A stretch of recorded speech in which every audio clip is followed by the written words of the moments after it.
Hey guys, on the previous video I started carving a dagger guard. Well, I didn't like the first one I carved, so I started the shaping a skull. So I'm going to carry on working that skull in this and get the horns attached to it. Okay, here we go. I carried on working on the little skull and got it to there. So I really like that, really do like that. I much prefer it to that. As I said in the last video, the proportions are wrong really on this. It's a bit wider. To balance it, it should be about that long, but I don't want a guard on the knife, you know, that comes down to here somewhere. And it just has to be to go over that little hilt there. It has to be like that, just to literally just to fit over the knife. And the eyes also should be more in the side than on the top, which is possibly making it look wrong. So I am done with that really. I'm going to probably go for this, I think, at the moment. I mean, if these don't work out, so be it. I will go along the lines of something completely different. Proportionally, that's going to look okay. And what I've done, I took some of the injection wax and I just made up a little mould out of some silver foil, aluminium foil, and I just poured the wax in. So I'm going to carve these to shape now. And what I do like, I've got an antler, a bit of antler, which I'll show you now. You see, I've got that. It's probably a tooth actually, not an antler, and it's off an old, either an old walking stick or a cane or an umbrella or something. I've had that donkey's years, that thing. And I like this sort of contoured shape here. So I'm not going to do it the same as that, but I do like that contouring. So I'm going to carve this with some contouring in it, rather than just being round like I said in the last video. So I've just got it to the shape on the inside there, and I'm now going to carve down the outside shape. So it's just a matter really of getting the knife and just keep trimming down to get that profile right.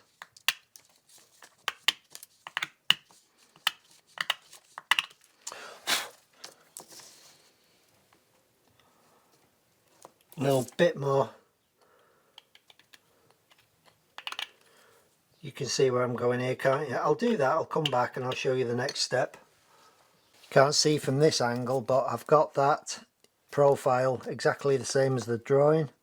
And then I need to taper it from each side down to the width of the horn, which is going to be there somewhere at the end. So I need to put a full distal taper in that, if you like, all the way from there to the end off each side to keep it even. Somewhere there. So I'll carve all that out now, starting at the end there.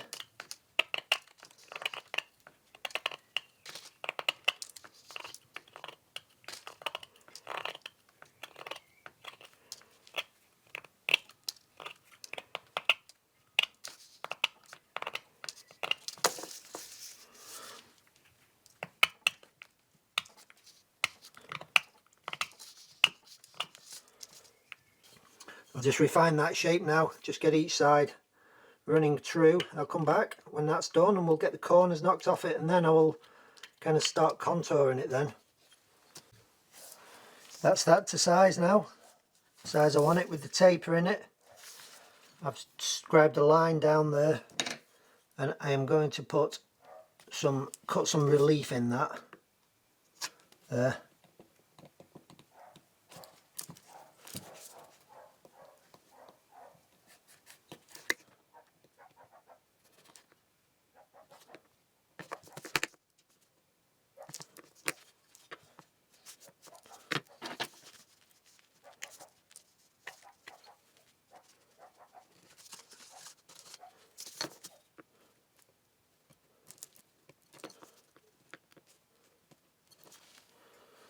I think that's deep enough there.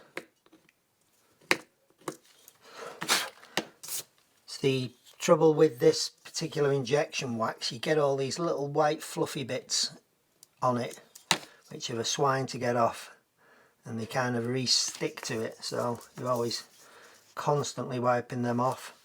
I'm also going to put one on this side here.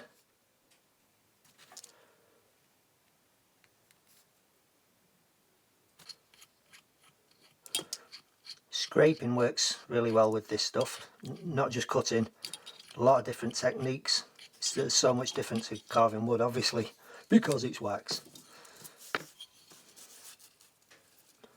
Round that over, get rid of all the sharp edges.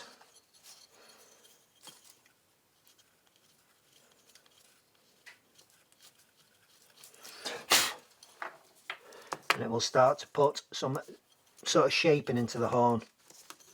I'm going to have to obviously round the bottom out as well.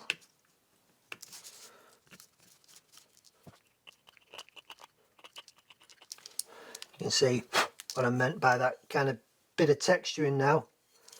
I'll carry on with this. I'll come back when I've hopefully kind of done it a bit more. Oh yeah, I've contoured it. So what's that shape? So I've put the ridges in, and I am just going to put some texture in it now. I don't really want it dead smooth because I want it to look a little bit gnarly, so I've left a little bit of the tooling marks in. I've not got it completely smooth. It's a little bit, you know, steppy and jumpy in places, which will only add to it when it's done, when it's finished. So to texture it, I'm going to use that rocking technique, which will be to put the gouge anywhere I can and simply rock the gouge like that all the way down, and any other tools I need, I'll use the same method on them. I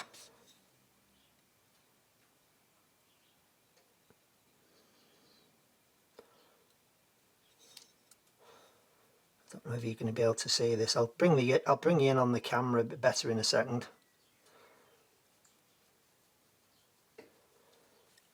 But if you can see that pattern on that wax is basically what's happening to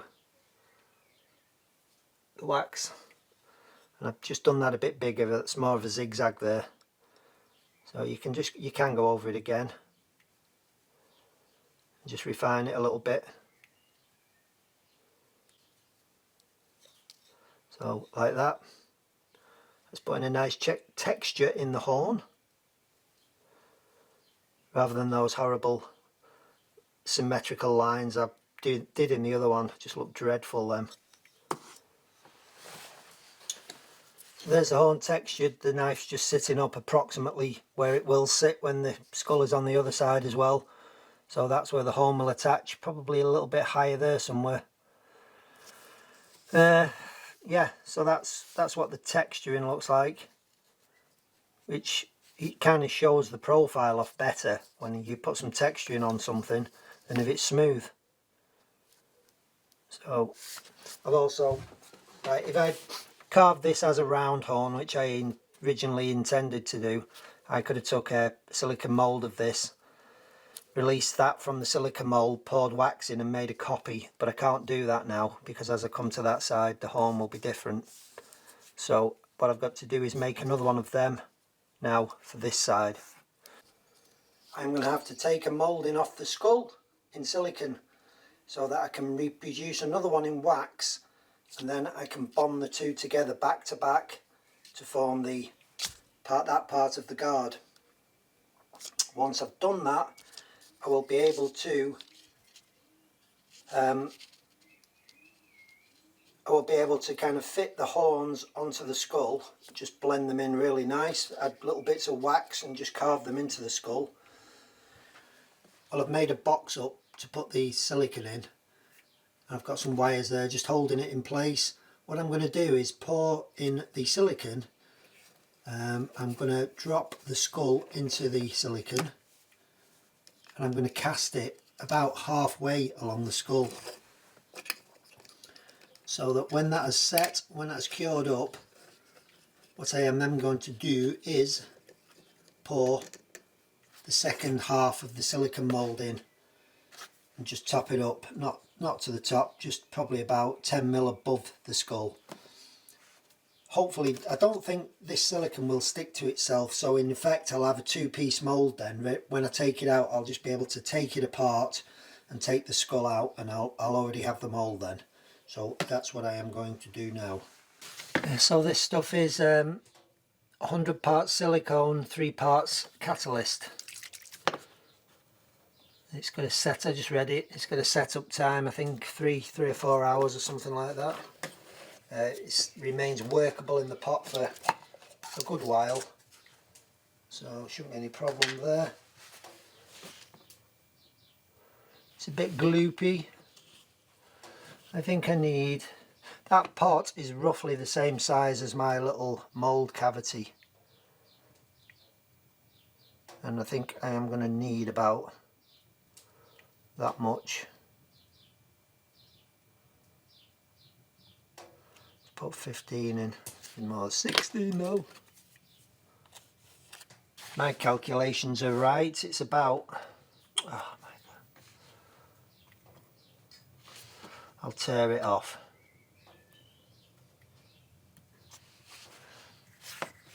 Low battery. Right. Oh, I'll get some batteries. New batteries. So it's 100 to 3 parts by weight. So it's 100 grams, it's 3 grams. So if that is 10, that is 0.3, and half as much again is 4.5, and that little bit, we'll call it 0.5 of a gram.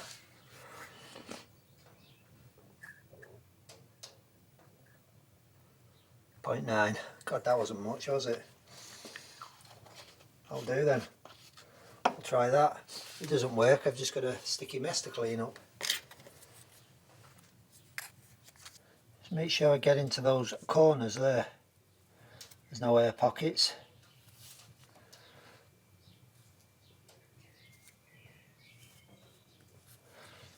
Like so. Pour that in. I'm going to make some little wax cones actually, and I'm just going to put them in the corners so that the wax, when the silicone's set, I can take the wax cones out, and then when I pour the next lot of silicone in, that space will be taken up by silicone and it will hold the mould together better. It'll be a kind of location points. It says to degas this. I'm not going to bother with this bottom mould, but I think on the next one, when I put the top one on, that's going to show all the detail, I will put it in the vacuum chamber, and just pull the air out of it. I think this silicone's pretty much gone off now, so I'm just going to flick out these little wax things there.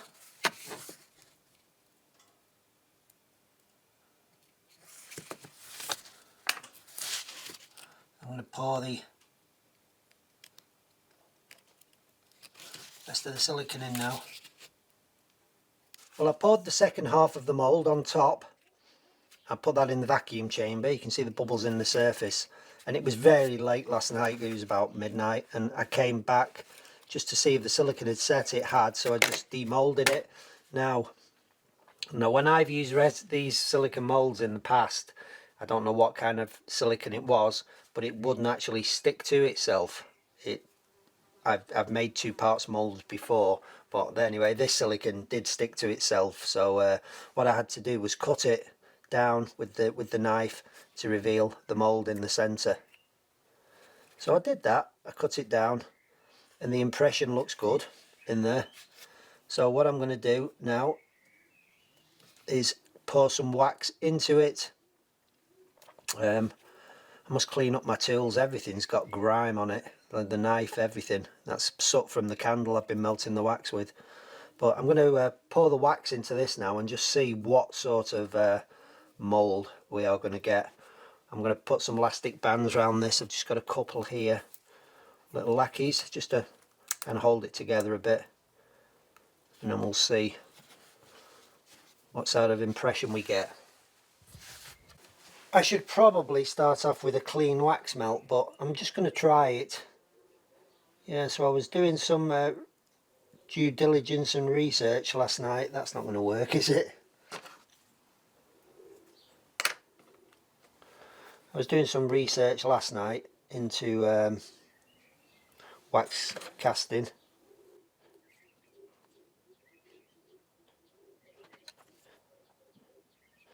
It's because that mould was cold, isn't it? The wax set up in the little sprue hole. Probably not come out very well, this, but we'll try it, see how it looks. I'll start off with some clean wax for the next pour. Yeah, I was doing some research last night, and yeah, you can put a mold release agent on the silicone to stop the two parts sticking. So the next mold I do of the whole thing, I will do that so they can have a two-part mold. Simple enough to fix. I've also been looking at investment casting and pouring brass and other metals, silver, into them, and it seems to get a really good casting I'm going to have to actually vacuum the flask or the mould that I make. So I'm going to have to rig up something on my vacuum chamber, what I use for stabilising wood. I just dunk that in some water.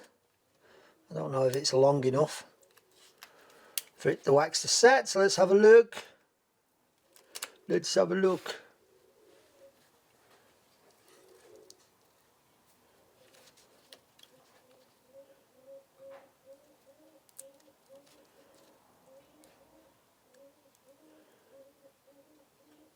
Yeah, indeed, it's almost set. There's a little bit of colour. Well, it's not quite set in the centre, but basically that is it. It's not quite poured there, which I would expect because I messed the first one up. That is pretty good, guys. I like that.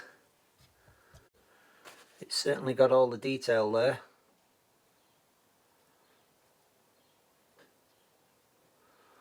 So I haven't got any syringes for injecting the wax into that, so I'm going to make that sprue hole a little bit bigger so I can get more wax in. Then I'm going to cast two of these, put them back to back. Right, I've used some fresh wax, clean wax. There's no bits in it. I heated it with a hot air gun. I also heated the mould slightly, just warmed it up with the hot air gun, and it poured in beautifully that time. So I'm just going to leave this and let it set, and we'll come back and have a look at it. Well, I've had these horns on and off about 6 times, 7 times. I sat on them at one point, put it on my stool and sat on it and broke both of them off and cracked the skull. I had to remake it all again. I've dropped it on the floor 2 or 3 times and broke one of the horns off. As a result of all that messing around, they're looking proper grubby. And they're also now misaligned because they were perfect.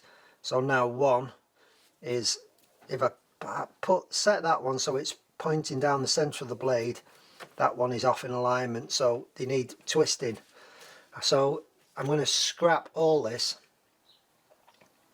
The skull I'm happy with, the skull's fine. I'm going to cast 2 new skulls, I'm going to weld them together. I'm going to make a complete new horn, a horn that is reversible, so that I'm just going to completely change the design of the horn so that it's reversible. And then I can cast 2 out. I'll take a silicone mould of it and cast 2 in the wax that are then identical, because these are slightly off. They're really annoying me. I put 2 new skulls on, cast 2 new skulls, put them together. They are perfectly aligned now with the centre of the blade.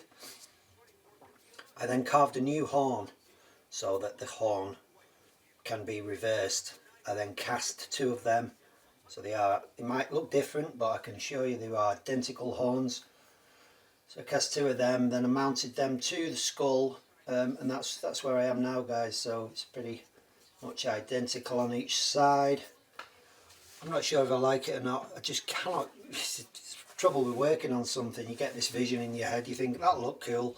I don't know whether it will, but whatever I decide in the end, I am still going to finish this off. So I need to cast this skull in silicone now. What I'll need to do is I will need to fill that with partially fill it with something so that the silicone moulding material doesn't go in, just go in part way, maybe 5mm below the surface there and there as well, because I've got to be able to release the silicone that runs between them. When I eventually cast another one of these in wax, a complete one in wax, I will then be able to just hollow the wax out inside, and then that will go into the investment casting as a hollow tube. I'll make it slightly smaller so that it can be file fitted to the knife when the brass or the bronze or the silver or whatever it is I decide to cast. I'm going to initially cast it in brass just to get a feel for the casting really and see how it comes out, because I've never cast like this before with this investment material. So that is it. That's probably going to take place over the next maybe week or two. I'm not sure. I can't just stay on this. I've got other things to do. Another thing I have found in my timber supplies is this beautiful ebony stick. Solid ebony. Don't know what it's come off. I have no idea. But it's going to be perfect anyway for that handle on that knife. So that will be shaped down to fit the handle. I'll put that on the lathe and put a really nice shape onto it. And then I'm going to wire twist it. I still haven't decided what I'm going to do for the top of the knife, but no doubt I will do. Well, that is it. I will be back shortly with the concluding part of this, where hopefully I can cast this skull. As I said, I do need to build something on my vacuum chamber that will accept this flask when I do the investment casting, to pull the air and pull the brass into the casting. So that is something I've got to do. I've got to pick a few things up to do that, some heat-proof silicone to make the seal and some other bits and bobs. So I'll get on with all this, guys. I'll come back and we'll do a brass pour, I think, and we'll see how we go on with that. All right, bye for now.